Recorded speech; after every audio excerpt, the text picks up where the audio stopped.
Good evening, everyone. Hello. If you're already on, please just comment yes. If you are on already, please comment yes. Let me be sure you can hear me clearly. All right, thank you. I can see there are some people already on the line. All right, thank you. Now let's just give some people more to join. Yes, I've seen a lot of people. All right, all right. I can see. Just say yes if you are online. All right, I can see you. That's fine. We will start the class very soon. Let's just wait for some people to join more. Sorry, we had to delay the class till 8 o'clock. Some people went to pray. Some of us are fasting and they need to break their fast and pray. That is why we have to wait for them. I can see a lot of people are already online. Any moment from now, we'll start the class.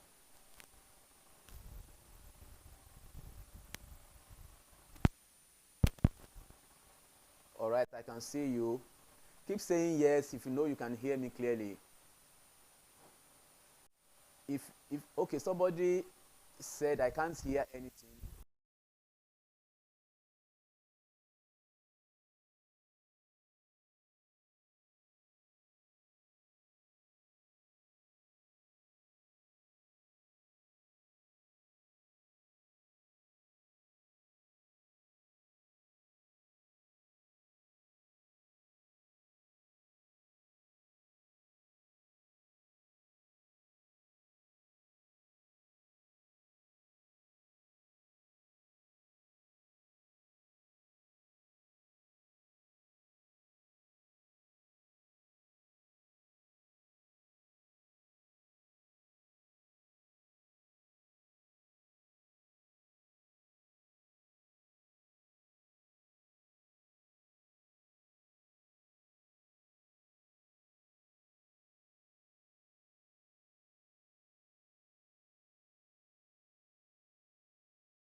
If you can't hear me,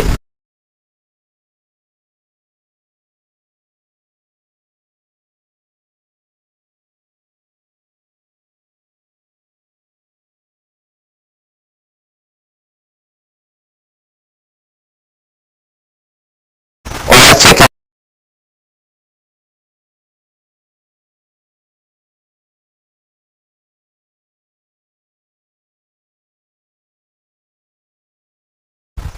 That's the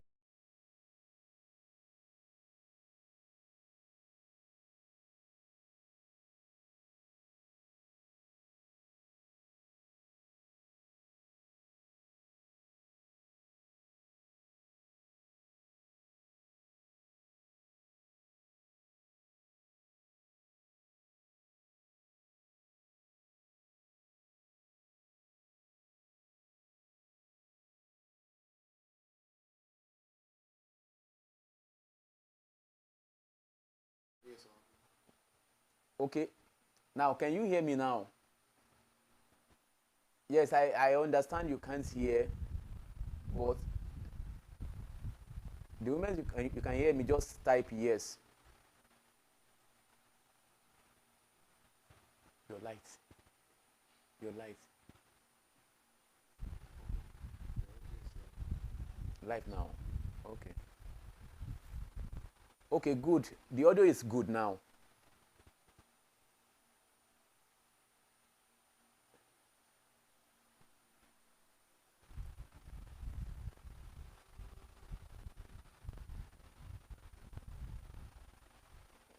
Okay, let's go. Good evening, everyone. Welcome to EduTop Scholars. We are here for the revisional class on GNS 201, use of English 2. That is for those that are writing their exam for GNS 201 ND 2. Now, I will take you through the course structure, that is the core topics, the major topics for the course, then the exam structure as well. Yeah, but firstly, I will explain the course structure to you. The course structure has 4 major topics. 4 major topics. The first topic is the grammatical conventions. Grammatical conventions. Then the second topic is connotation and denotation. Connotation and denotation. Then we have essay writing. Essay writing.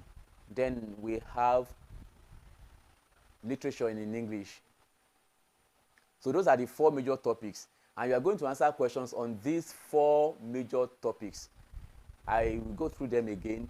Grammatical convention,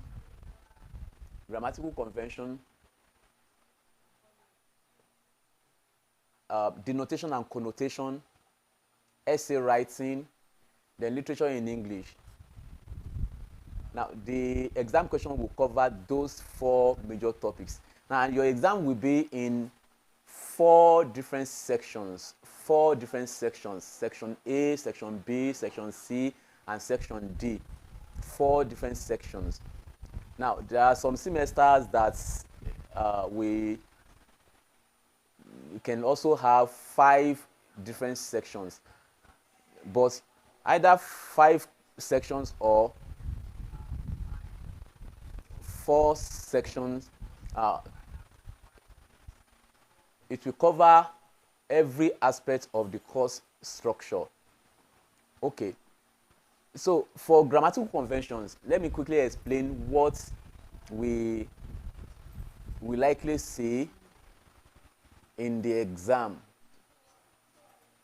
Number 1, there are 5 grammatical units in the English language. Even in any language of the world, there are 5 grammatical units, which are the morpheme being the smallest unit, then the word, followed by the phrase, then the clause, and the sentence. Now, you are supposed to understand these 5 basic units in any grammar, in any language grammar. So, but majorly for this course, we are going to concentrate on the phrase, the clause, and the sentence. Now, you should understand the concept of the phrase, the clause, and the sentence. Now, let's start from the phrase. A phrase is any group of words without a finite verb and without a complete meaning. A group of words. Now, it is wrong to define a phrase as a word, like some students will always do in exam.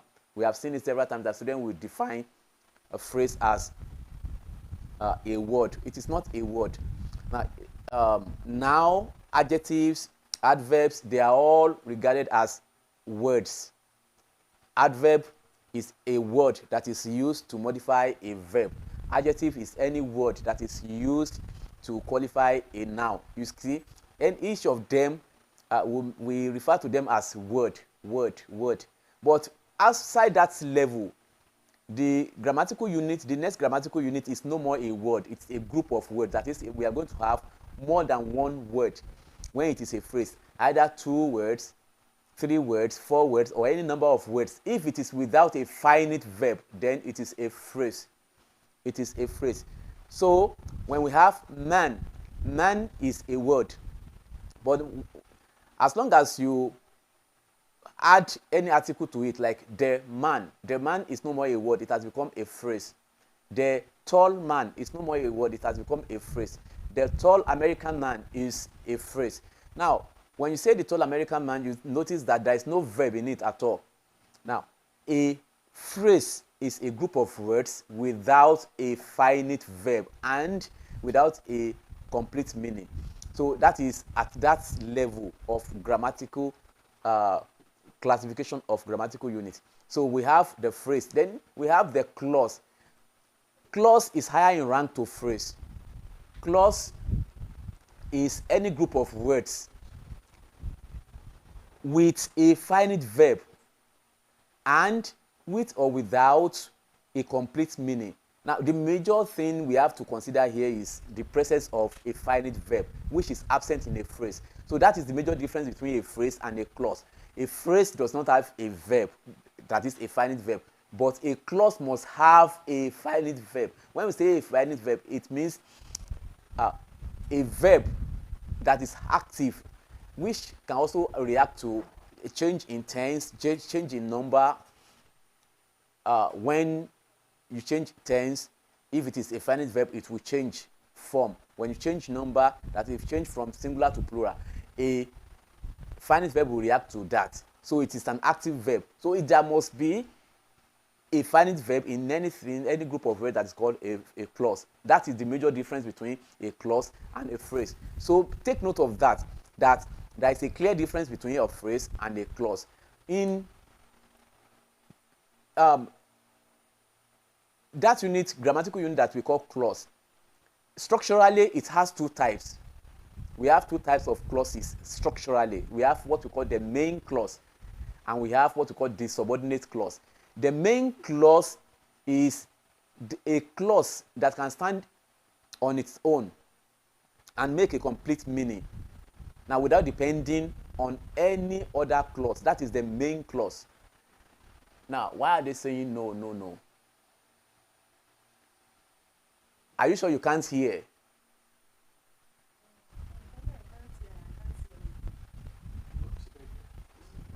Okay, check your own connection if you cannot hear. All right, some people can hear. Please signify, everybody signify if you can hear me, just type yes. Because some people are saying no, they can't hear me. But I want everybody to hear me. This class is to benefit every student. So if anybody is not hearing, we should correct that. Okay, people can hear now. So there is no problem with the audio. Everybody should be able to hear me. So let's go back to clause. So clause, like I said, has two major types structurally. That is the main clause and the subordinate clause. Main clause can stand alone, and that's why we call it independent clause. So another name for main clause is independent clause, because it does not depend on any other clause to realize its meaning, its full meaning. But the subordinate clause is any clause that cannot stand alone to make a complete meaning, because it has to depend on the main clause before it will realize its meaning. So main clause is called independent clause, but subordinate clause is called dependent clause, because it depends on main clause before it can make a complete meaning. So for structural classification of clause, we have two: main clause, subordinate clause. But functionally, we have several types of clauses as well. We have adverbial clause. Adverbial clause is any clause that performs the function of an adverb. Don't forget, adverb modifies verb. So when a clause gives you more information about a verb, it is adverbial clause. Adverbial clause, and when we begin to treat the questions now, you see the differences between each of the clauses. Okay, so adverbial clause is any clause that performs the function of an adverb. That is, it modifies a verb. For example, if I say something like, she married the man, because adverb of condition, adverb of frequency, and so on. So adverb of reason will tell you reason for an action. Adverb of time will tell you time an action was performed. Adverb of place will tell you the place, we indicate the place the action is performed. Then adverb of frequency will tell you how often the action is performed. Adverb of condition will tell you the condition for the action to take place. So we have several types of adverbs. So whenever you mention adverbial clause, you should be able to tell us adverbial clause of what, adverbial clause of manner, adverbial clause of reason, adverbial clause of place, adverbial clause of frequency, adverbial clause of condition, and so on. So now we will see examples of such, I mean each of them, when we begin to treat the past questions, because we have several examples in these past questions. Okay, so those are the types of clauses. Now majorly, we are not going to dwell so much on main clauses in your exam. The major concern is the subordinate clause. Anywhere you see subordinate clause, it is actually performing a function, and the function it's performing, we give it its grammatical name. Don't forget. Now you remember when you were writing your WAEC, there is a particular aspect of the comprehension passage questions where they will ask you what is the grammatical name of the underlined expression, and the B aspect of the question will say what is its function. Now you are going to meet things like this again. This time around, it's not going to be just one grammatical function or grammatical name. It will be about 5 grammatical names and grammatical functions. So you should understand that whenever you mention a subordinate clause, it will have a grammatical name because it will actually perform a function, and it is that function that will give it its grammatical name. For example, if a particular clause modifies a verb, it means that particular clause is adverbial clause, and that adverbial clause will actually have a designation, that is what type of adverb is it. So you should be able to say it is adverbial clause of phrase, of time, of place, of reason, of concession, of frequency, of condition, and so on. So now, but the highest grammatical unit in any language is what we call sentence. Sentence is actually a group of words that makes a complete meaning. We do not have to say that has a finite verb or that does not have a finite verb, because ordinarily a sentence must have a verb. So we don't use the verb condition to define a sentence. It is always a complete thought. Whenever you say this particular expression is a complete thought, then it is a sentence. So any sentence will express a complete meaning, a complete thought. So it is the highest grammatical unit. And for sentence, we have different types of sentences.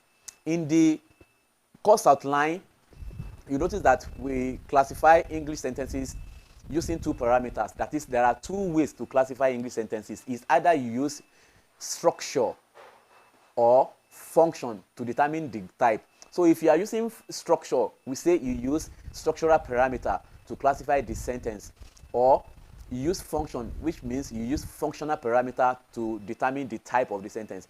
So structurally, we have 6 types of sentences, and functionally too, we have 6 types of sentences. I have discussed that with most of my students in the class, but I will briefly still discuss it here. Now we have 6 types of sentences. Functionally, let's go with function first. According to function, we have number 1, we have declarative sentence, which is used to make an assertion, to make declaration, to make proposition. That's to declare our intention. Declarative sentence: I am a student. That is declarative. I love noodles. That is declarative. She is not my sister. That is declarative. So don't forget, you can use declarative sentence to deny a positive proposition. If somebody say you are stupid, you can say I am not stupid. You are also making a declarative sentence. Don't forget, a declarative sentence is also called an assertive sentence. So that's another name for declarative sentence. Whenever you see a sentence that is used to make assertion, to make declaration, to make proposition, it is declarative sentence. Nigeria is a good country. That is declarative. 2027 election is going to be good. That is declarative. This semester exam is difficult. That is declarative.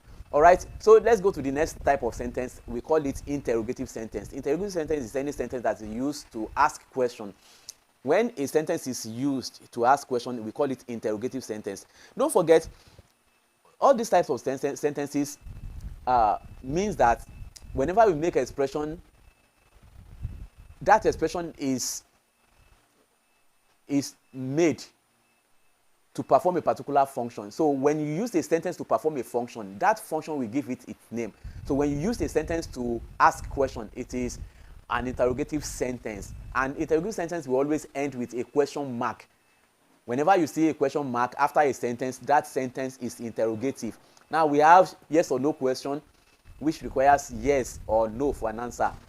Are you coming today? Is that your sister?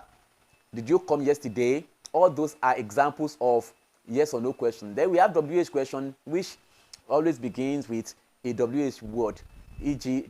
who, which, when, why, and how. So where are you coming from? That is WH question, and so on. So when you use a sentence to ask question, it is interrogative sentence. Then we have imperative sentence.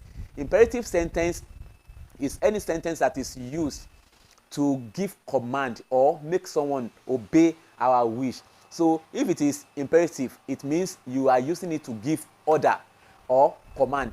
Get out of here, sit down, bring that cup for me, tell your sister to go home, go and read your book. So one basic feature of an imperative sentence is that they always begin with a verb. Whenever you see a sentence beginning with verb, check very well, that sentence must be an imperative sentence. So go, come, sit. Now they are all examples of imperative sentence. And when you have a verb, only a verb as a sentence, that sentence is imperative sentence. So tell me your name is imperative sentence. Bring your book tomorrow is imperative sentence. So then the next type of sentence, we call it obligative sentence. Obligative sentence, according to the name, we use it to express compulsion, that is situation that is compulsory, that someone must carry out the action in that verb. Obligative sentence. Now, obligative sentence examples are like, we must come together to do the job. We must come together to do, that is obligative. Every student should come with their tuition fee receipt to the examination hall. That is obligative. Every citizen must pay their tax. That is obligative. We ought to see our supervisor today. You see that in each of the sentences I've used some obligative words like must, ought to, should. So anywhere you see such markers, they are used to make obligative sentences. The next type of sentence is exclamative sentence. Exclamative sentence is any sentence that is used to express surprise or to make sudden reaction to something. For example, when you say Jesus of Nazareth, wow, that's a beautiful nonsense. That is exclamative. Then exclamative sentence always end with exclamation mark. Don't forget, exclamation mark is a stroke with a dot under it. So that is exclamative sentence. The last type of sentence, we call it optative sentence. That is number 6. Optative sentence is any sentence that is used to make a wish or to express desire. I wish I have money. If I were Dangote, I will create jobs for people in my village. I wish I were you. And so on. So if you express desire, if you express wish, that type of sentence is optative sentence. That is for functional parameter. That is, classification according to function. So don't forget, whenever you make utterance, there is a particular function you want to use that utterance to perform. To make declaration is declarative sentence. To ask question, it is interrogative sentence. To give command, it is imperative sentence. To express compulsion, something that is compulsory, it is obligative sentence. To express your desire, it is optative sentence. So that is for sentences according to function. Now, in the exam, we may ask you to identify types of some sentences, either according to function or according to structure.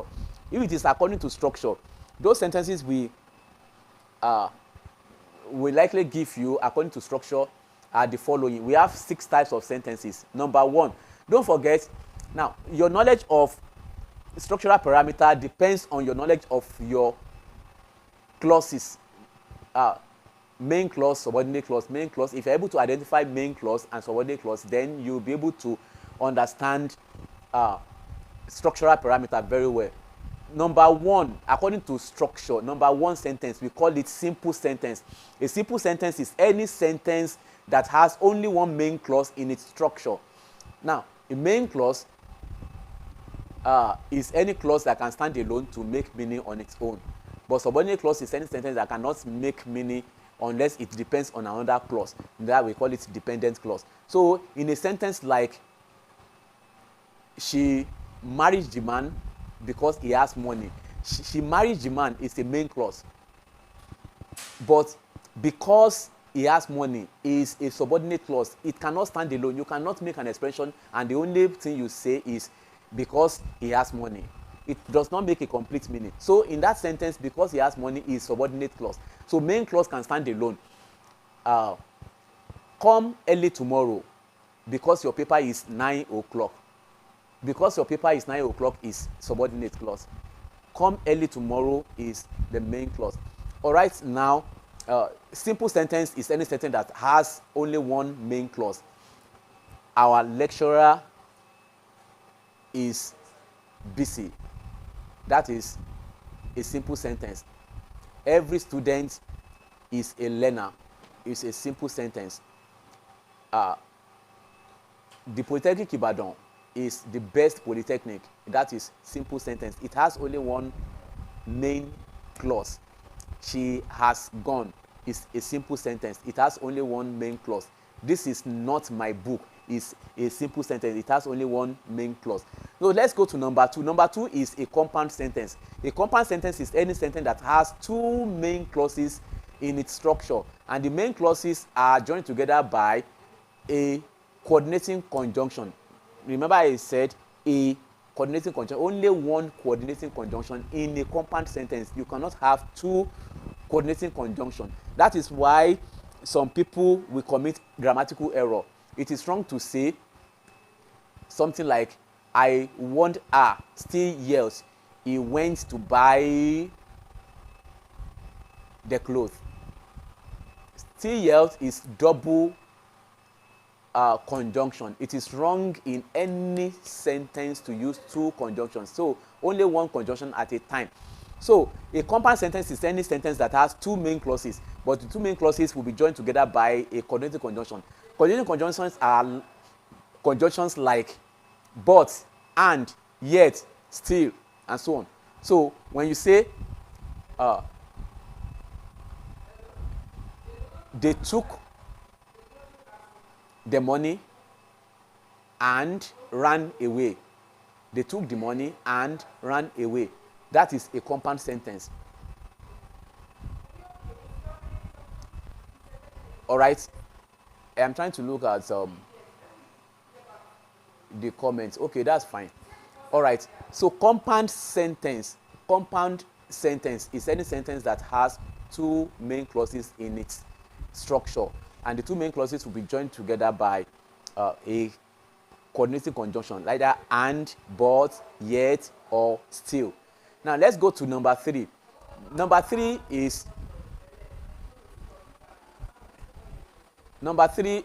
sentence type number 3, that is complex sentence. A complex sentence is any sentence that has one main clause only one main clause and at least one subordinate clause. A subordinate clause is any clause that cannot stand alone, like I have said several times. So when you have one main clause and one subordinate clause, or two subordinate clauses, it is a complex sentence. So a complex sentence is any sentence that has one main clause and at least one subordinate clause. They ran away when they saw me is a complex sentence. The police arrested the boy because he stole a car. That is a complex sentence. We have one main clause and one subordinate clause. Now, the class rep had his birthday yesterday.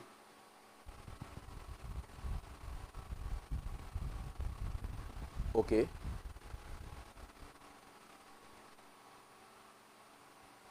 The class rep had his birthday party yesterday after we left the class. After we left the class is a subordinate clause. The class rep had his birthday party yesterday is the main clause. So one main clause and at least one subordinate clause for complex sentence.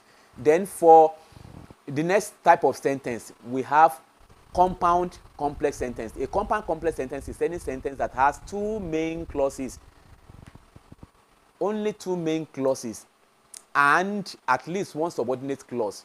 That is a compound complex sentence. So don't forget, in a compound sentence, we only have two main clauses. But now that we have compound complex, anytime you hear complex in a type of sentence, it means there is a subordinate clause, at least a subordinate clause in that type of sentence.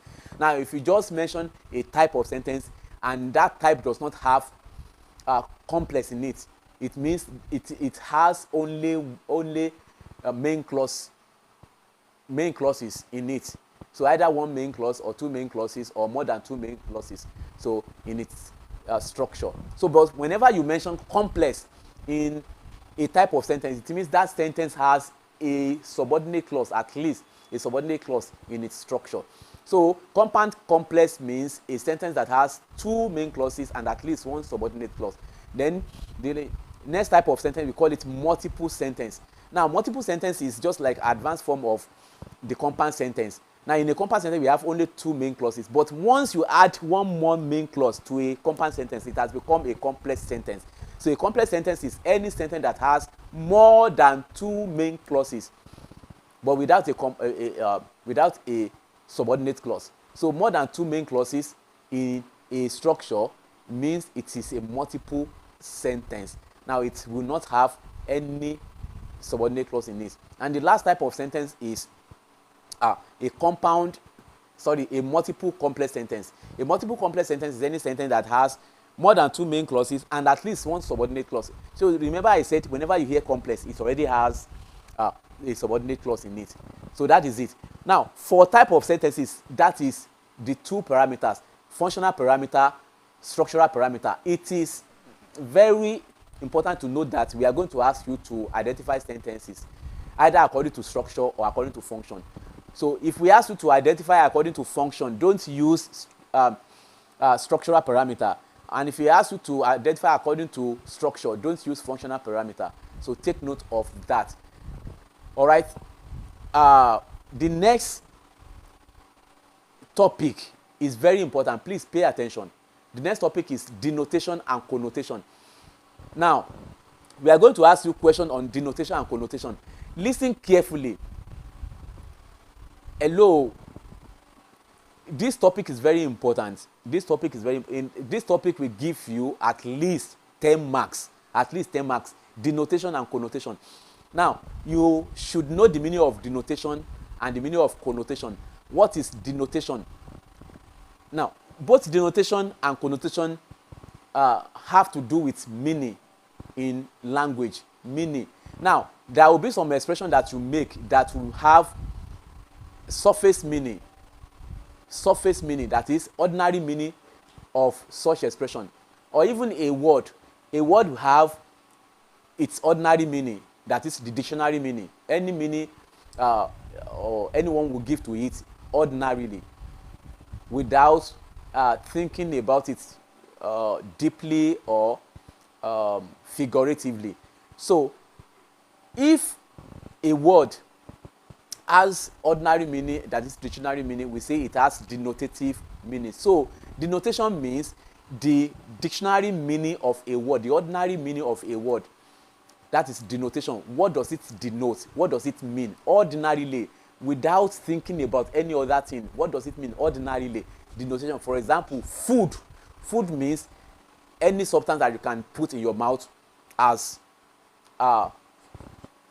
edible material or edible item. So that is food. Food like rice, like noodles, like your semo. That is food. That is the ordinary meaning of food. But food could also have a deeper meaning. So the deeper meaning of any word is called connotative meaning.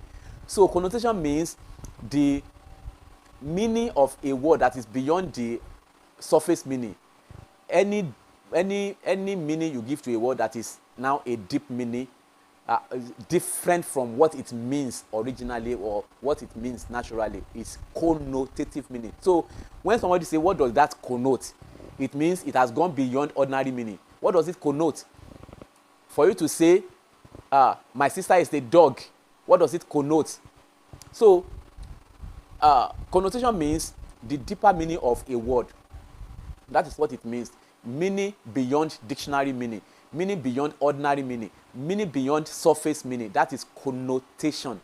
That is connotation. So the difference between the two is that denotation has surface meaning or dictionary meaning or ordinary meaning, but connotation means the deeper meaning, figurative meaning, meaning beyond the surface level, meaning beyond what a child will understand.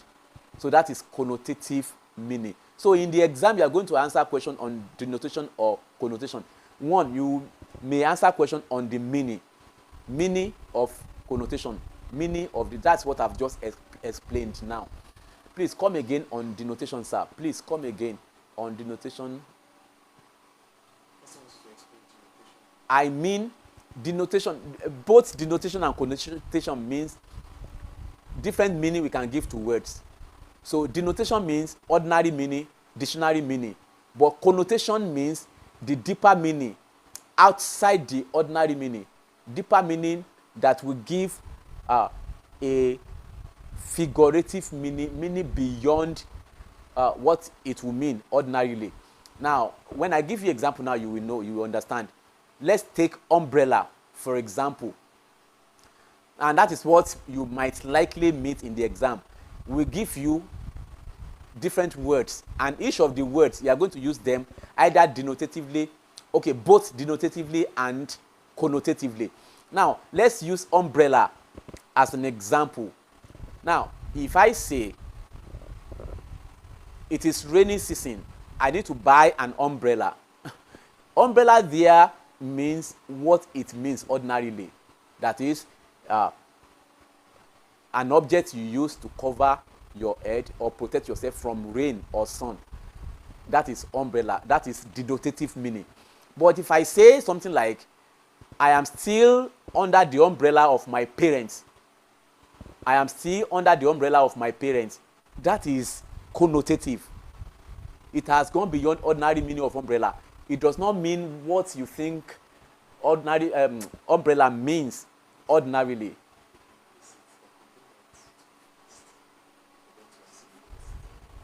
Okay, it is too fast.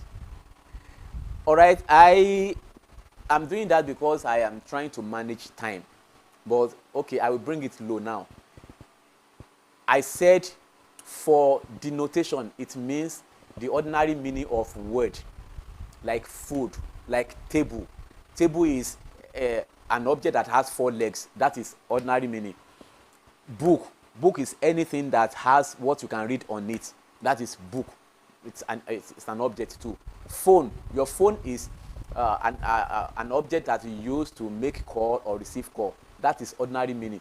But when we go beyond ordinary meaning to deeper meaning, that word you are referring to at that particular time will not mean what it means ordinarily again. For example, if I say table, I just made a table. because I need to start reading for my exam. That is denotative meaning. But if I say I hate people when they table my matter in front of my enemies, table there does not mean what it means as an object. I have put you on the table of evaluation. I have put you on the table of evaluation. So it is not this ordinary table. It has gone deeper than that. So, for example, I used umbrella the other time. If I say, I am still under the umbrella of my parents, it is no more the umbrella we see when it is raining. So, it is now having connotative meaning, so deeper meaning. It means I am still under the control of my parents. That is what it means connotatively. So if I say, I just bought that book, don't tear it, please. That is denotative. But other way around, I can say, you have become the book your brothers are reading. You have become a book your brothers are reading. So you are not a book. That is, that book now is not the ordinary meaning of book. It has gone beyond that. So you are now a lesson to your brothers. That's what it means. You know, a human being is different from a book. So, but when we now say somebody is a book that people are reading, so it means connotative meaning. It has connotative meaning. Now, another example.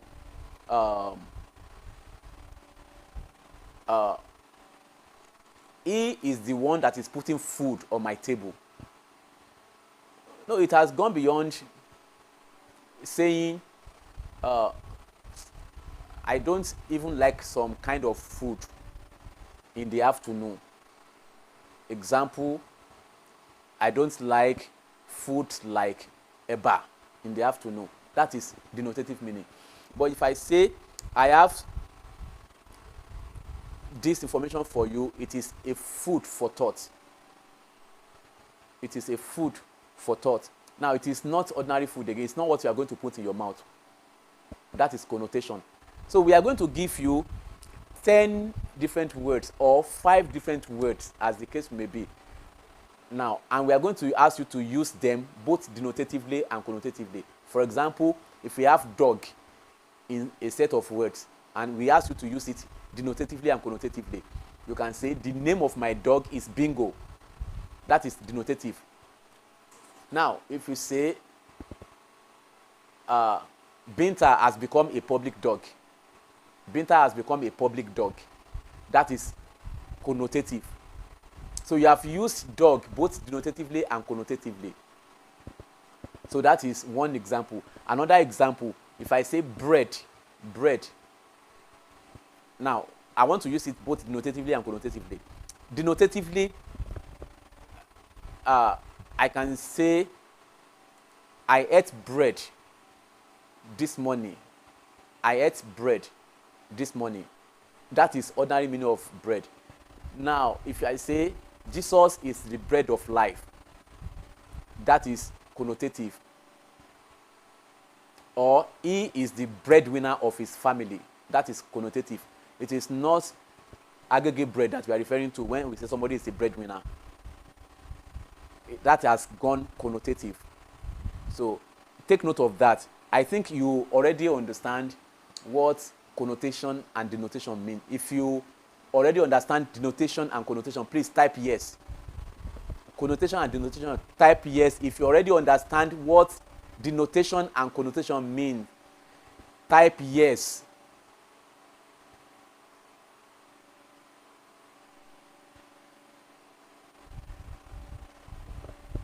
Okay, thank you.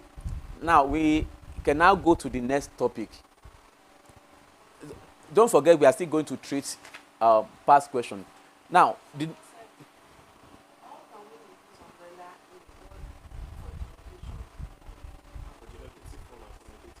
umbrella. I've used it as examples, but I will say that again. For umbrella, you need to go out with an umbrella during rainy season. That is denotative. That's the ordinary meaning of umbrella. It might rain. Please take your umbrella along with you. That is ordinary meaning. That's denotative. But for connotative, like I believe you understand that. Okay. The next topic, please. That is essay writing. Now, in essay writing, we are going to give you about 3 topics, and you are going to write essay on those 3 topics. I just want to tell you some things briefly on how to write essay.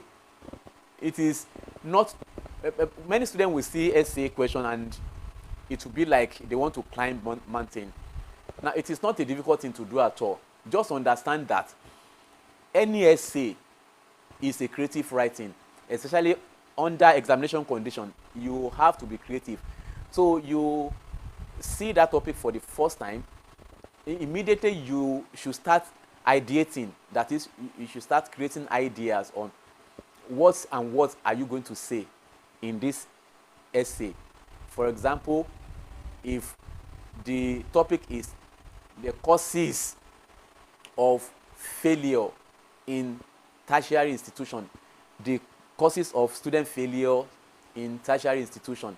Now, that topic has only one aspect compared to when you say the causes and effects of student failure in tertiary institution. That topic has 2 legs.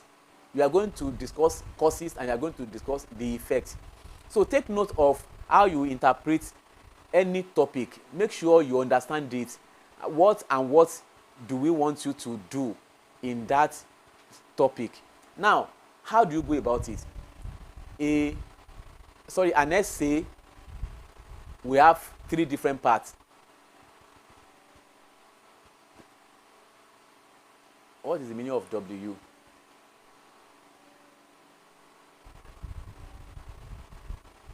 Why are they typing W? What does it mean? All right, let's continue. So, an essay will have 3 different parts. The first part is the introduction. The second part is the body of the essay. And the last part is the conclusion. Your essay must have those 3 parts. Now, your introduction is just 1 paragraph. And your conclusion is just 1 paragraph. But the body of your essay must have at least 3 paragraphs. The body of your essay must have at least 3 paragraphs. Now, how do you develop your paragraph? Number 1, whenever you choose a particular topic you want to write on, at the back of your question, quickly write the number of ideas you wish to discuss in your essay. For example, causes of student failures in tertiary institution. Now, what are the ideas you want to? Maybe number 1, peer pressure. Number 2, absence from class. Number 3, bad influence. Okay, you already have 3 ideas. So you have 3 paragraphs already. If you join those 3 paragraphs with introduction and conclusion, you have 5 paragraphs, which is a very good body or a very good content for your essay. Now, in your essay, we are going to mark 4 basic things. Your content, which means did you write your essay within the context of what we asked you to write? And did you actually give us enough content? That is, did you actually explain what will convince your examiner? That is it. All right, sorry about that. Now, that is it. You must complete anything we ask you to do in an essay. You must complete it. That is your content. And make sure you don't deviate from what we ask you to do. That is your content. Your content will give you big mark. At least your content may give you 4 marks in the essay. Then the next thing is your organization. How well are you able to organize your ideas? Now, what you are supposed to say first, is it not what you have said last? Organize them sequentially or chronologically. Make sure they follow a particular pattern. That is, you arrange them very well. You organize them into a clear content. So that is organization. Then the next thing is your expression. That is another very important aspect. Your grammar. We mark your grammar. That is why you are supposed to minimize your grammatical error, because you will lose mark the more you commit grammatical error. That is for expression. Then the last thing is the mechanical accuracy, where we mark your punctuation. You should learn to punctuate your essay correctly, and even capitalization is part of mechanical accuracy. Don't use small letter to write proper nouns like name of person, name of specific name of animal, or specific name of things. So don't use small letters to write such. So we mark all those things. And so if you are able to develop your idea into a well-organized content, then you are good to go. So those are the 4 aspects. Now, once you get your topic, write out some ideas you want to discuss in the topic. I will give you an example when we get to essay writing here. Then the next aspect of the course is the comprehension passage. Now, this should not be new to you. You have been answering questions on comprehension passages even since your primary school and your secondary school. But this time around, we need to teach you how to go about answering comprehension question passages, questions on comprehension passages. Listen carefully. A comprehension passage is just like a market. You know what a market is? Now, let's assume it is a market that you have never gone to buy anything before. It is a new market. So that is why every passage is a new market. Your WAEC, if you have written my WAEC once, if you have written JAMB once, now the passage you have read when you wrote your WAEC is not the same passage you are going to see when you will write your JAMB. You always see new passage. That is why it is a new market. You don't know what is in it. So you have to peruse it. You have to go through it to know what and what you can get from the market. And that is exactly the way you should see your passage. Now, there are 2 ways, there are 2 methods we use to handle comprehension passage. Number 1, like I said, it is like a market, and somebody wants to send you to buy things from the market. There are 2 things you can do. Your sister wants to send you to market to buy things. Hello, sister. Wait, let me go to the market first. When I come, you tell me what and what you want me to buy from the market. That is method number 1, which means you ask your sister to wait. You go through the market first. That is, you go through the passage first, so that you will be familiar with what and what is in the market, that is the passage. Now you come back to your sister. My sister, I've gone through the market. What do you want me to buy? Those things you want to buy are the questions they will ask you after the passage. Now that is one method. You go to market first, then you come and ask, what do you want me to buy? Then they tell you those things. Those are the questions they will give you. That is number 1 method. Number 2 method, it is another method for you to ask your sister, my sister, what do you want me to buy from the market? And your sister will now give you a list of what you want to buy in the market. Then you will go to the market. Once you get to the market, you begin to buy them one after the other. Once you see one, you buy it. Now that means you are going to read the question first. That is method number 2. Read the question first. Then you now go to the passage. And once you begin reading the passage, you will see some of those things you have seen in the question. And there will be items you need to answer the questions. So that is another method. It is now left for you to choose which one is the best. You going to the market first to come back and ask them, what do you want me to buy? That is, reading the passage first, coming back to the question. Or ask them, what do you want me to buy first? Then you go to the market. That is, read questions first, then go to the market. That is how to go about it. But what works for me may not work for you. I like reading the questions first, so that when I begin to read the passage, I can answer the questions right away.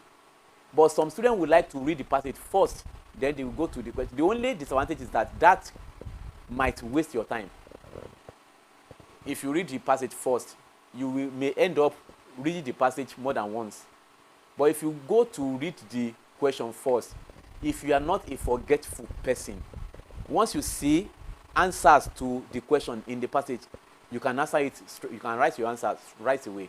That is the second method. So when we get to comprehension aspect, I will let you know. The last thing, please pay attention to this one too. Now, literature in English. Now, a literature text has been recommended for you for the literature aspect of this course, and that is this Merchant of Perfidy by Olumuyiwa Ojo, Merchant of Perfidy. I believe many of you must have read the story in this book. So you are going to read this book and you are going to answer questions from it. That is compulsory. That is if you don't read this, now maybe you get somebody, if the time has gone against you, you can meet somebody that has already read the book and they summarize it for you, or by all means get some hours to read it. You may finish it in less than 2 hours.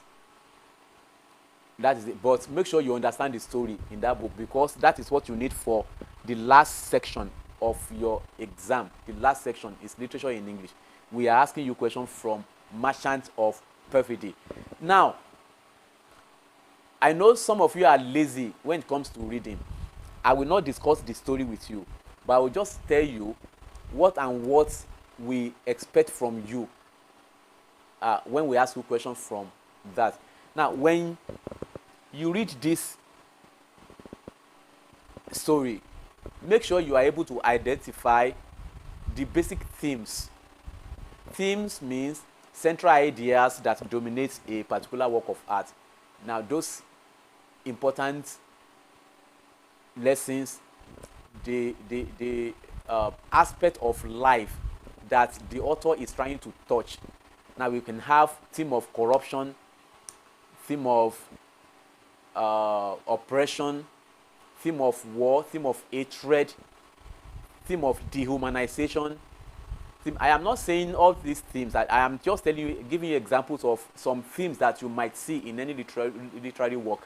So we can have such themes as theme of love and so on. Now, another thing is that you must know, you must try to understand how the story is reflecting what is happening in the society. I am telling you what you should try to understand. You don't just read that book and just say, I have understood the story, or the story is interesting. We are not going to ask you if the story is interesting or not. We are going to ask you to analyze or appraise the content of that storybook. So what do we expect from you? Number one, try and understand the themes. Try and understand the reflection of what is happening in the society as you can see them in that book. In what way has the book, as the story, reflected what is happening in the society? Try and understand it.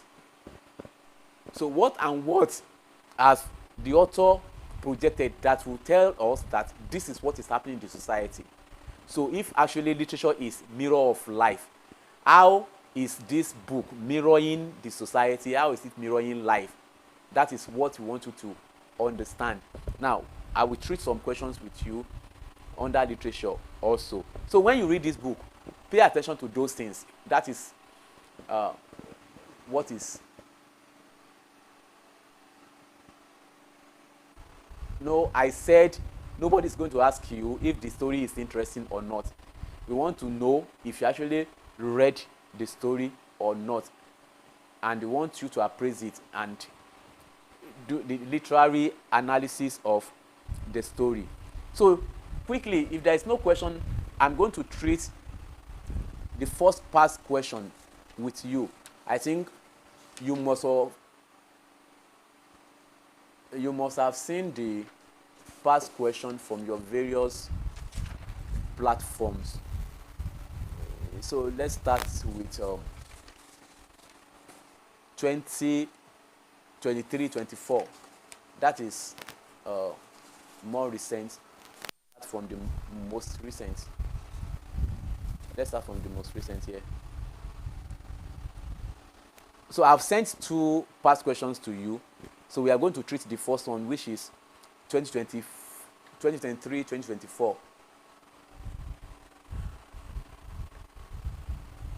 Nothing is wrong with the network. Check your own network. Everything is okay here. Now, this is 2023-2024 academic session, use of English 2, GNS 201, for full-time and DPP. So, both full-time, DPP, and part-time are writing the same exam this semester. So, it doesn't matter if you are full-time or part-time. So, you are writing the same exam. Okay, this paper has 5 different sections. Yes, 5 different sections. Section 1, grammatical conventions. So answer all the questions in this section. Now, and that is the structure, the same structure you are going to see this time also. Now, we are going to have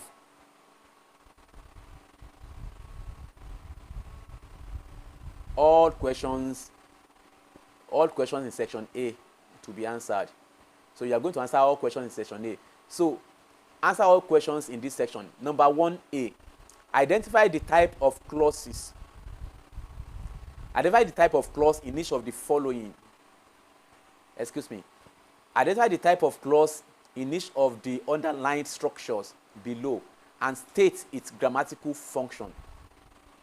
That is the grammatical name. So the type of clause and its grammatical function, the type of clause and its grammatical function. So when we say type of clause, so definitely the subordinate clause.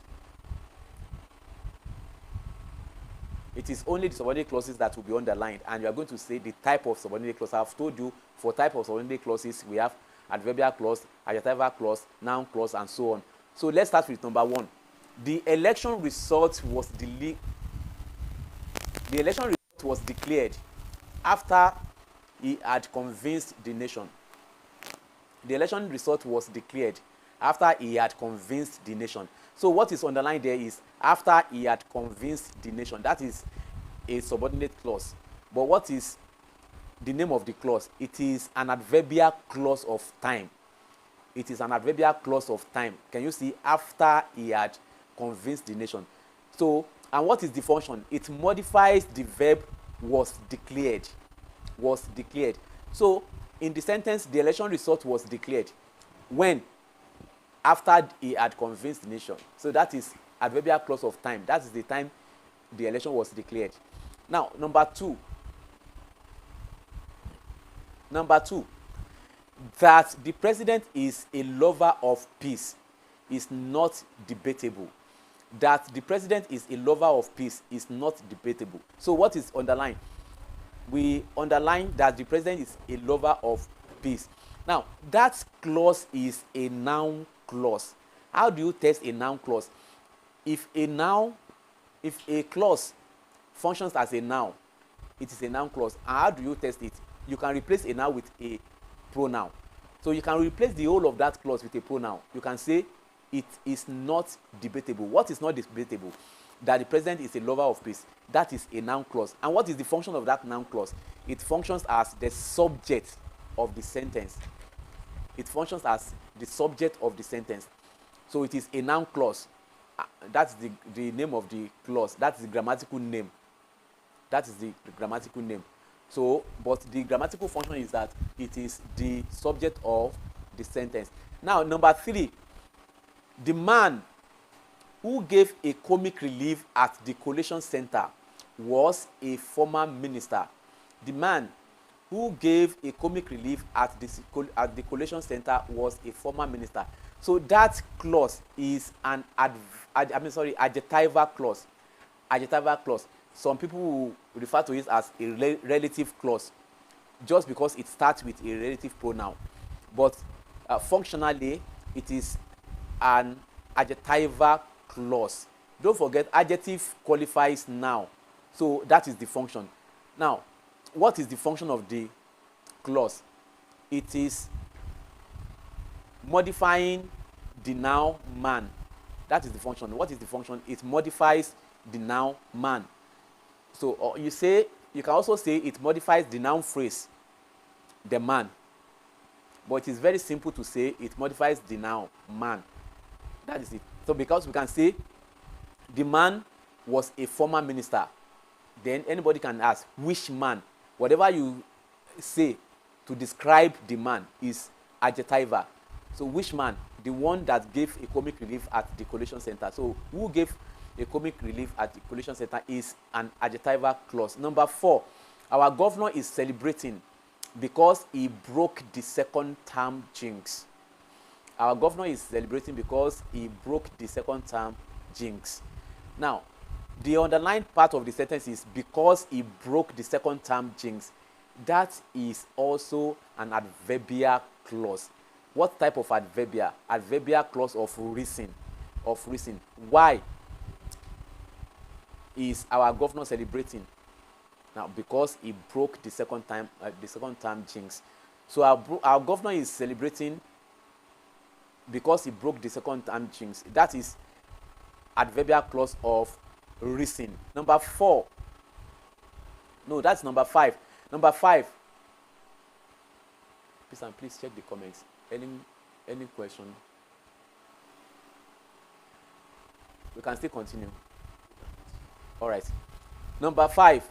The new rector made the institution what it is now. The new rector made the institution what it is now. Now, what it is now is underlined. What is the grammatical name? The grammatical name is, check it very well, it is a noun clause. It's a noun clause.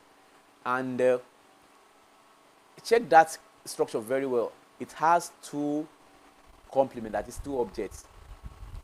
The new rector made the institution. The institution is the object of the verb made. But what it is now is the complement of that object. Now, what it is now, it is the second object, the indirect object of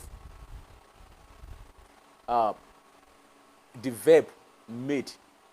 Now, what it is now, you can simply say it is a noun clause. That's the grammatical name. What is the function?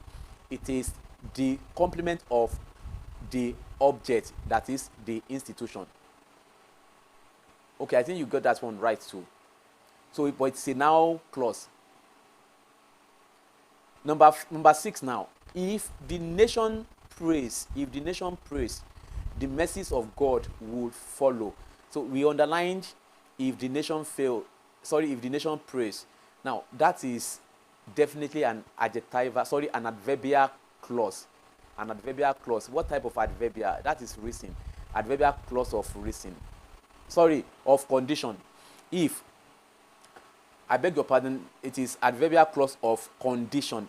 On one condition, the mercies of God would follow. On one condition. What condition? If the nation prays. If the nation prays. So if the nation prays is an adverbial clause of condition. Of condition. And that is all for number 1A. Then number 1B. Take note of this. This is sentence classification. But according to what? That is according to function. So 1B, using the functional classification method, that is using functional parameter, identify the type of sentences given below.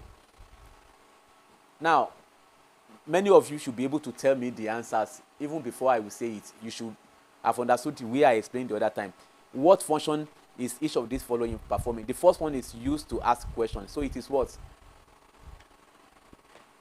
It is an interrogative sentence. Number 1 is interrogative sentence. Who knows this?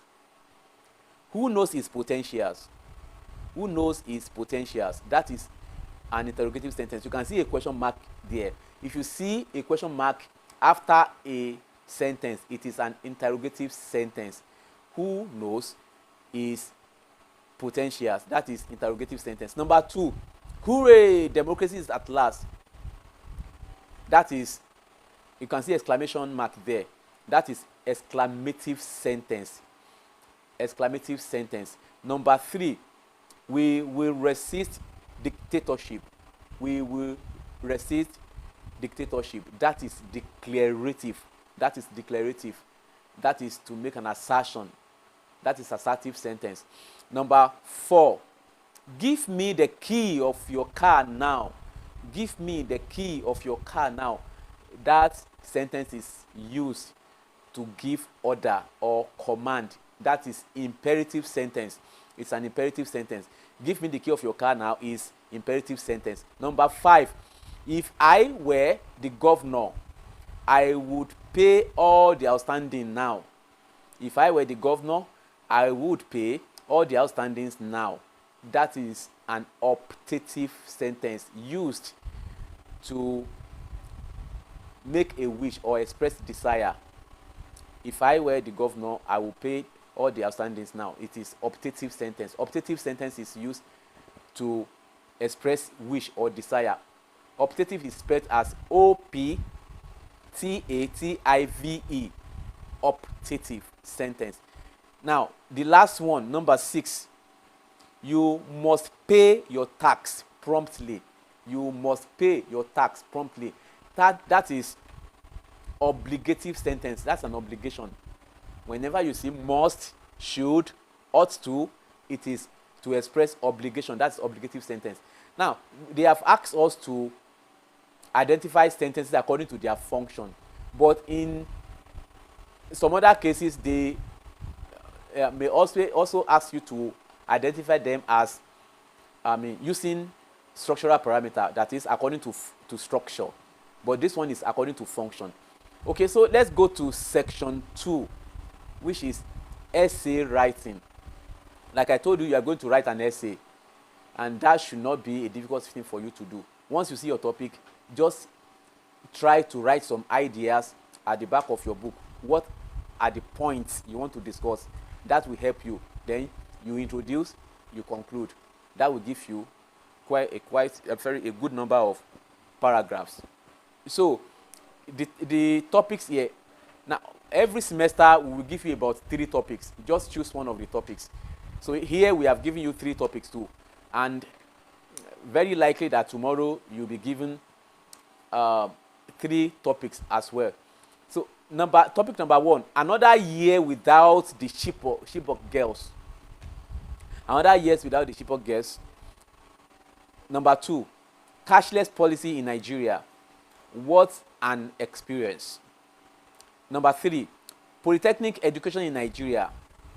Prospects and challenges. Now, these 3 topics, you can just choose any one of them. Which one do you think you can write very well on? That is what you should choose. This, I am not saying these are the topics you will see in your exam, but this is just an example of how we ask you questions on essay writing. We will be given 3 topics, and choose one of the topics that you think you have good ideas about. So then just try and write outline. What is the first idea you're going to discuss? What is the second idea you're going to discuss? And what is the third idea you're going to discuss? For example, let's take topic number 2 as an example. Cashless policy in Nigeria. What an experience. Now, you may all remember, thank you. You may all remember that period we call cashless policy period in Nigeria.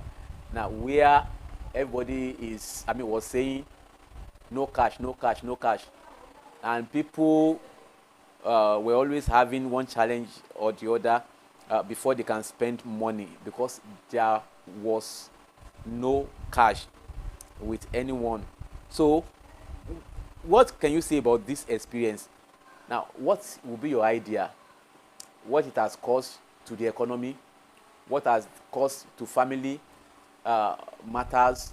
What it has caused within the school environment where you were?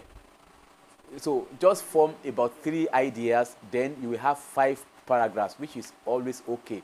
Now, when you have 3 ideas, you write your introductory paragraph. You must introduce your topic. What is introduction all about? Introduction means telling us brief things about what you want to write in that essay. Just tell us what the essay is going to be all about. What do you want to say in this essay? What is it all about? It is all about the experience of several Nigerians during the time there were no cash in the country. So just introduce it in such a way that we understand what you actually want to tell us in the essay. That is introduction. Then in the conclusion, just try to give a brief summary of all what you have said in the essay, or sometimes you can just use that paragraph to discuss or to emphasize your position in the essay you have written. Just write something that will emphasize your ideas, that I still want to make this point that during the cashless policy, this and this and this and this are what were the major problems of Nigerians. Okay, so that is for essay writing. Then section 3, pay attention to this section 2. Section 3, denotation and connotation. Now, can you see what I told you the other time now? Section 3, 3A. Meaning is central in the concept of denotation and the ordinary meaning of any word. That's a denotation. Denotation means ordinary meaning of any word or a dictionary meaning of any word. Any meaning you can get from the dictionary is denotative meaning. Any meaning anybody will give you, any layman definition of any word is the ordinary meaning it has. So that is denotation. But connotation means the meaning that is beyond the surface meaning, meaning that we require deep thought. That is connotative meaning. Then the B aspects of it, this is very essential too. This is what we do every year. We give you a set of words like this, about 5. Here we have 6 words. In most cases we have 5. So use the following words connotatively and denotatively to establish the differences. Now, young, yam, grey, dog, figure, grease. So now for you to earn good mark here, it means you are going to give 2 sentences for each word. 2 sentences for each. Don't make that mistake, please. What you have to do when we give you words to use them connotatively and denotatively is to give 2 sentences for each word. 1 sentence for denotation, 1 sentence for connotation. For example, young. Shola is a young man. Shola is a young man. That is the ordinary meaning of young. That is denotation. But connotation, you can say the day is still young for you to live. The day is still young for you to live. The day is not human being. You have used young connotatively like that. It means time. There is still time. When you say the day is still young, there is still time. Yam. Okay. Shola loves to eat yam as his breakfast every morning. That is the ordinary meaning of yam. But when you say something like the chairman has turned everybody to a yam in the club. The chairman has turned everybody to a yam in the club. That is, he has made everybody to become stupid in the club. So that is connotative meaning of yam. Now it is beyond the ordinary meaning. Now grey. Now grey is actually a color. I love grey when it comes to cap. Then we have to respect the grey. We have to respect the grey. Now when we say we have to respect the grey, now, or we have to respect the grey head. We have to respect the grey head. Now we are not particular about the color then, but we are particular about some category of people in a particular age range. So when they are that age where they have grey hair, Now, that is what that sentence is referring to. That is connotative meaning. So we are not talking about color there. Dog. I love dogs when they are young. I love dogs when they are young. That is ordinary meaning of um, dog. That is denotative meaning. Or you can say, I just bought a dog. I just bought a dog. That is denotative. But when you say, she has become a public dog, she has become a public dog, that person you are referring to is not a dog. She is human. But you have given her attribute of dog because you are using that word denotatively to refer to his habit or his character or his nature. So that is connotative meaning. Then figure. Now, figure 8 is a popular figure in most mobile contacts. Figure 8 is a popular figure in most mobile contacts. You understand what I'm saying? Now, my sister cannot write figure 8 correctly. My sister cannot write figure 8 correctly. That is denotative meaning. All right. Moshood Abiola was a public figure in Nigeria. Moshood Abiola was a public figure in Nigeria. Now, it is no more referring to the ordinary meaning of figure in that regard. So, now the last one, Greece. Greece. I think you understand the meaning of Greece. If I want to use it notatively, the fan is no more working effectively because the grease has dried off. The fan is no more working. It's not working efficiently anymore because the grease has dried up. The fan is not working efficiently anymore because the grease has dried off. That is denotative. That is the ordinary meaning of grease. But connotatively, you can say something like more grease to your wrist. More grease to your wrist. That is connotative. It's not that they are going to take grease to rub that person's wrist. Now, it means something more than the surface meaning. That is connotative meaning. So in any way you want to use a word, both denotatively or connotatively, it means you are going to use that word twice in two different sentences. That is, so you are going to meet something like this in your exam. We give you, I'm not saying these exact words will come in your exam, but something like this will come. Something similar to this will come. We give you different words, then we ask you to use them denotatively and connotatively. That is for section 3 of your exam. Then section C is comprehension passage. I will not be able to read the comprehension passage here, but I've told you how to go about it.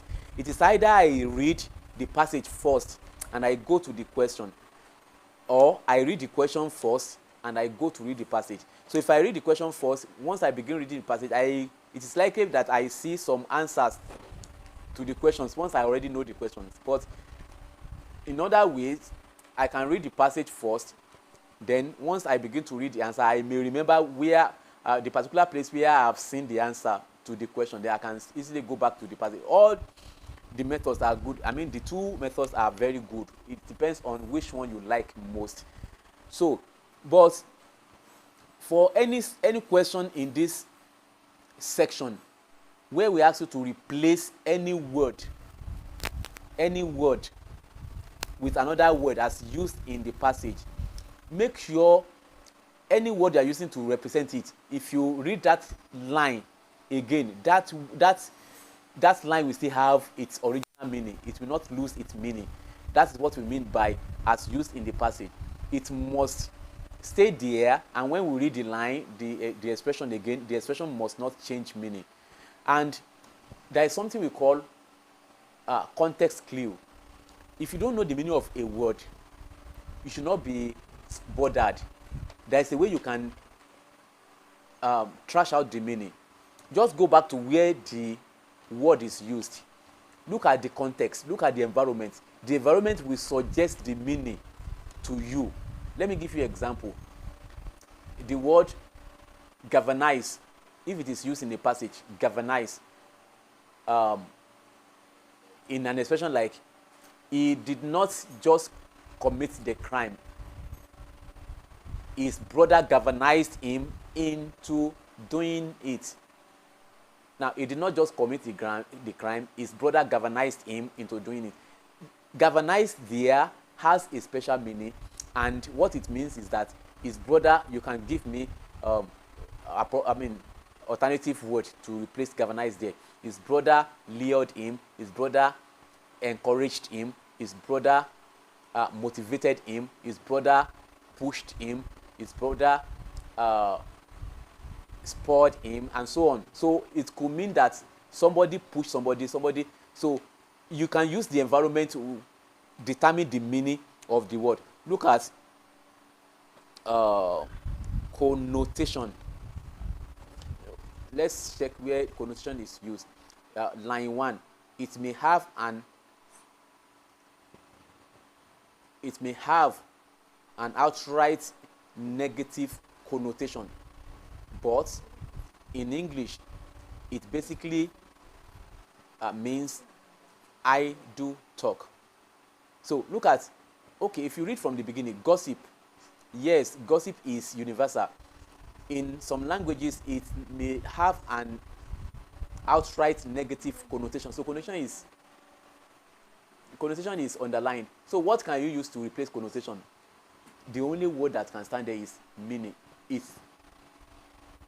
may have an outright negative meaning. That will go. So that has not changed the meaning of the expression. So if you don't know the meaning of connotation before and they said it could mean negative connotation, now that is negative meaning. So you can use the environment to determine the meaning of a word. That is what if you see a new word, don't run away from it. Look at the environment where it is used. You can understand the expression. Once you understand the expression, you will know what that word means, and you can easily determine what word can stand in for that word if you remove it there. So that is how to go about that aspect. And you may likely be asked to determine the grammatical name and the grammatical function of some expression. That is likely. That is very likely. I am not saying that is what will happen. So let's go to literature, please. Now let's look at this question. Are you still following, please? If you are following, please type yes. Let me see. I've been busy reading the question. I have not been checking your reactions. So, but let me see your reaction. All right, thank you. So let's quickly go to literature. Now the last part of your exam is literature. Thank you. I've seen your yes. I've seen it. So let's go to literature. The last aspect of your exam question is literature in English. So in literature in English, I have told you are going to answer questions from this book, Merchant of Perfidy. So you must have read the story. Now look at the question here. Muyiwa Ojo's Merchant of Perfidy, or Doyin Agoro, Stolen Seed, encapsulates or shows the challenges and experiences in the modern society. Discuss with reference to the text. Now, don't be surprised. This semester that we are discussing the past question, we use two different storybooks, and that is why you have two authors there, Doyin Agoro and Muyiwa Ojo. But this time around, it is only Muyiwa Ojo, Merchant of Perfidy, that everybody read.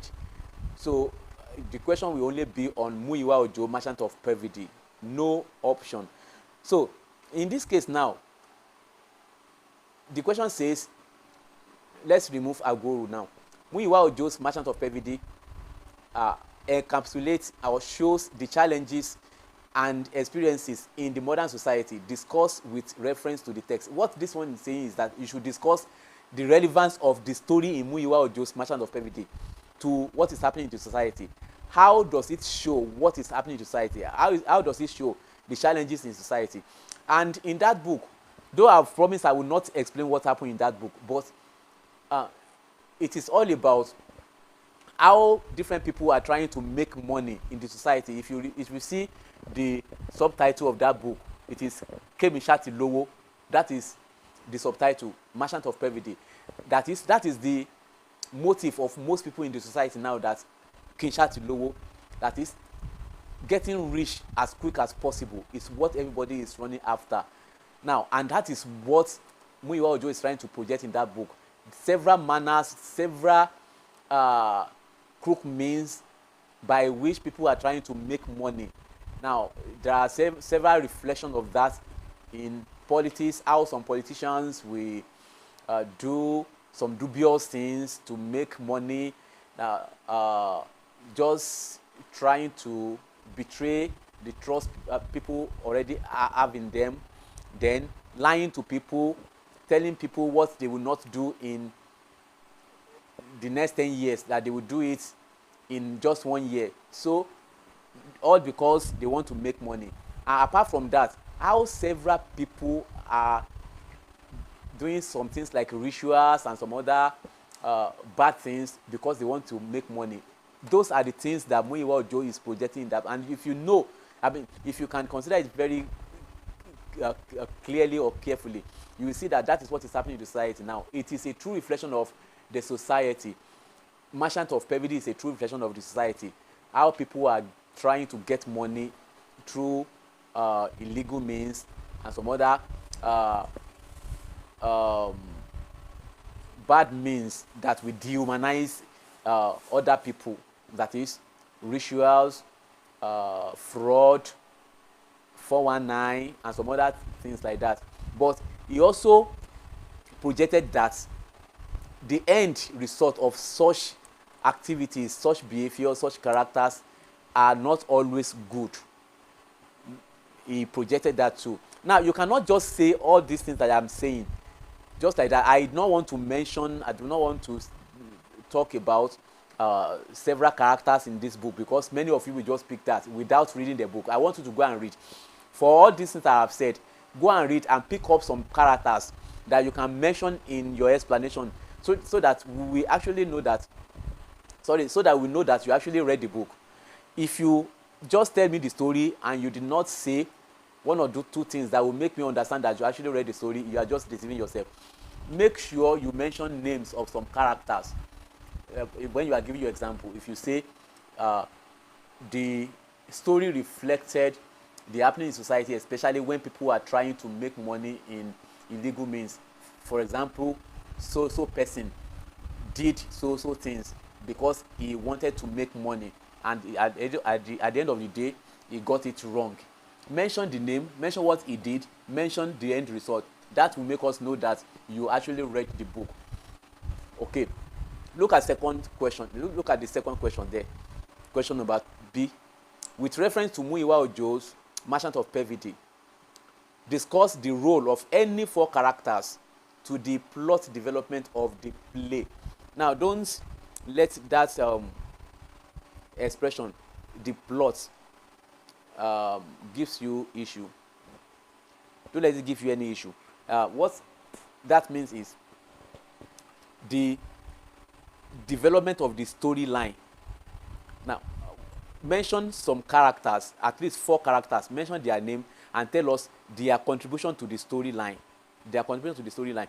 When you mention somebody, you say he was the one that did this, he was the one that went to somebody like this to say so things, and at the end of the day, he still went ahead to do so things. That is all for that person. Then number 2, this person again, mention the name of the character and tell us what he did to contribute to the storyline. Then mention another person, tell us what he or she did to contribute to the storyline. That will make us understand that you actually read the book. Now, the plot in any work of art means, in a story, the plot in a story means the development of the storyline. That's what the plot means. Now, with this, I need to let you know some things. In the objective part of your question, now, the structure of your question might give you objective parts in the section A. And that is why I will go through the second past question briefly, because that structure is very appropriate to what you are likely to meet. Now, but for the literature aspect, we may likely ask you some questions on drama. For example, in a drama work, what do we mean by dialogue? For example, we have several literary terms that we use in drama, like conflict, character, scene, act and scene, denouement, climax, and so on. So let me quickly say some things on those ones.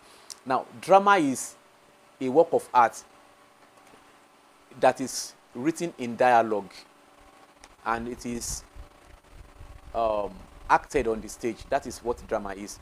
It's one of the genres of literature. We have 3 genres of literature. We have drama, prose, and poetry. But what differentiates drama from other genres is that it is written in act and scene, and it uses dialogue to develop the story. Dialogue means conversation between 2 or more people. That's why in a drama work, you will see the name of somebody, what he says, the name of another person, what he says. That is what we call dialogue. And that is how you know this story is a drama. Now, dialogue means conversation between 2 or more people. Now, conflict means struggle between 2 opposing forces in any drama work. Struggle between 2 opposing forces. The 2 opposing forces are the protagonist and the antagonist. Protagonist is that character in any story that is trying to do what is right in the society. That is protagonist. In any film you watch, you will see actor and the boss. The actor is always the person that is striving for what is good, but the boss will now work against the person. So that is the antagonist. So in any drama work, we have protagonist and the antagonist. Those are the 2 opposing forces that will create conflict. So don't forget, conflict means struggle between 2 opposing forces, which are antagonist and protagonist. Antagonist is the person that is opposing the protagonist, the person that is destroying or sabotaging the work of the protagonist. But the protagonist is that character that is doing what is right. He is the one people will always support because he is the one that is doing what the society wants. But the antagonist will always work against him. For example, in Nigeria, the government is the protagonist. The Boko Haram is the antagonist. Government is trying to make peace in the country, but the Boko Haram, the kidnappers, the insurgents, and some other bad group like that, they are the antagonists.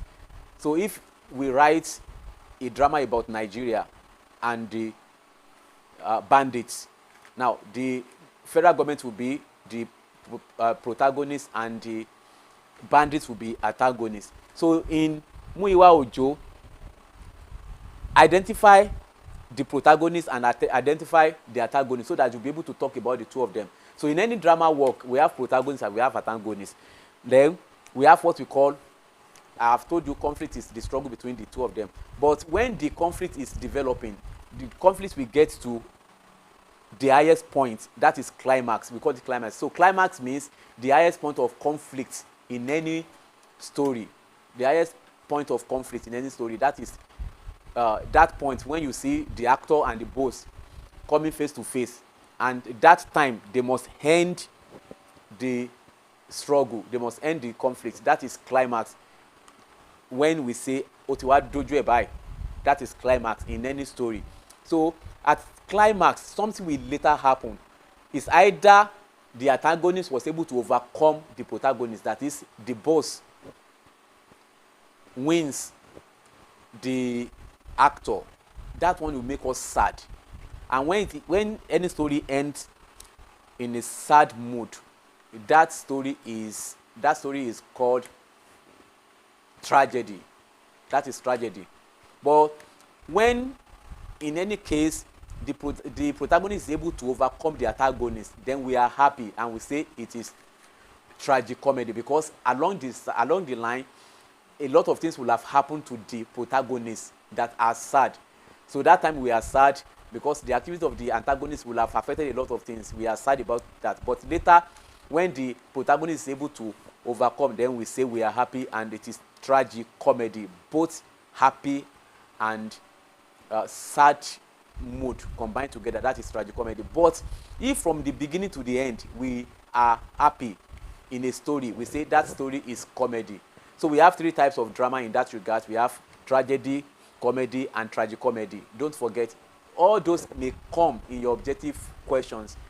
Then when they try to settle the scores between them at climax, after that time we say they have resolved the conflict. That is resolution. Resolution means the point at which conflict is resolved in any work of art. That is resolution. So after climax, the next thing is resolution. Climax is the highest point of the conflict, but resolution is when the conflict is resolved. Maybe the antagonist overcome the protagonist, or the protagonist. That is resolution. Then after resolution, the next thing is what we call denouement. Denouement means the point at which the tension created by the climax is coming down. You know, at a particular time, you may have tension in you that maybe the antagonist will kill the protagonist, and the tension is in your body. But at the end of the day, when you open your eyes and you see, they say, otipa, that is the protagonist has won. So then the tension will now come down. That point is called denouement. The point at which the tension created in the conflict is coming down is called denouement in drama. So take note of all those ones. Then your figures of speech are very important. Let me just mention a few of them. Figures of speech like irony, simile, metaphor, personification, and there are a lot of those figures of speech that you have wrong notion about. For example, let me talk about personification. Personification is not a figure of speech that gives attribute of animate to inanimate. That is wrong. Any textbook that tells you that is lying. Now, personification means giving attribute of human to something that is not human. For example, when you say the sky is shedding tears, that is when it is raining. The sky is shedding tears. It is only a human being that can cry and shed tears. So that is personification. Or you say the trees are dancing. That is attribute of human. Tree cannot they cannot dance. So that is personification. If you say the flowers are waving their hands, they don't have hand. How are they waving hands to you? But just to create mental picture of what is happening in that scenario is why we have to use such expression. So it is personification. When you personify something, you make it to become person. You make it to become human. That is what you mean by personifying, personification. So it is not giving attribute of animate to inanimate. No, that is wrong. It's giving attribute of human to something that is not human. That is personification. Then metaphor and simile, they are used for comparison, but the only difference is that metaphor does not use comparison markers. Comparison markers are like and as. You say she is as fast as a rabbit. That is simile. So whenever you see as or like, it is simile. But whenever you don't see as and it is comparison, that she is a dog, that is metaphor. Nigeria is the giant of Africa, that is metaphor. So, but when you use Nigeria is like the giant of Africa, that is simile. So that is the difference between the two. Then we have some other figures of speech like euphemism. Euphemism is when you express unpleasant events in a pleasant manner. When you use subtle expression to express something that is not pleasant, that's not palatable. For example, when you say your son is light-fingered, and you know that son is a thief, instead of saying your son is a thief, you say your son is light-fingered. That is euphemism. Or you say your daughter has been put in the family way, instead of saying your daughter is pregnant, say your daughter has been put in the family way. That is euphemism. It is also euphemism, apart from being an idiom. When you say somebody kicks the bucket, that is euphemism. Instead of saying he died, that is euphemism. Yoruba uses a lot of euphemism. They say one pe or so. That is euphemism. Then we have paradox, which means expression that looks like it does not make any sense, but when you consider it critically, it makes a lot of sense. For example, if you say, if you want peace, prepare for war. If you want peace, prepare for war. Some people are saying we want peace, and you are telling them if they want peace, they should prepare for war. You will think there is no sense in it, but before you can have peace, you must wage war against that thing that is not giving you peace. Before we can have peace in Nigeria, we must wage war against Boko Haram and bandits. So that is the meaning of that expression. But if you look at it initially, it will make no sense to you. That is example of paradox, and a popular one that we usually use. The boy is the father of the man. The boy is the father of the man. Now, how can you say this boy is the father of this man? It is awkward, but it makes a lot of sense when you look at it critically. It might be that you are just looking at that boy but what that boy is to that man is more than a boy. He is the father of the man. That is paradox. Then we have oxymoron, which means using two opposing words side by side in a single expression. Now, two opposite words following each other in an expression, that is oxymoron. When you say Shola is a brilliant fool. Shola is a brilliant fool. Now, how can somebody be brilliant and you say he's a fool? That is oxymoron. When you say the journey is a bittersweet experience, but all the same we are enjoying it. The journey is a bittersweet experience, but all the same we are enjoying it. Bitter and sweet coming together is oxymoron. You have just performed a beautiful nonsense. Beautiful and nonsense, oxymoron. So please, you can check more. Okay, let me talk about exaggeration. Exaggeration is not the name of the figure of speech, but we call it hyperbole. Hyperbole means to exaggerate idea beyond the normal size. When you say John finished a whole mountain of Eba yesterday, nobody can finish a whole mountain of Eba. It is exaggeration, so we call it hyperbole. Now you say the whole world attended our wedding. The whole world cannot attend the wedding of just one person. That is exaggeration. It is hyperbole. So read more about figures of speech because they might come in the objective part of your question. Now, if there is no any other, let me see if there is question. Please ask your question.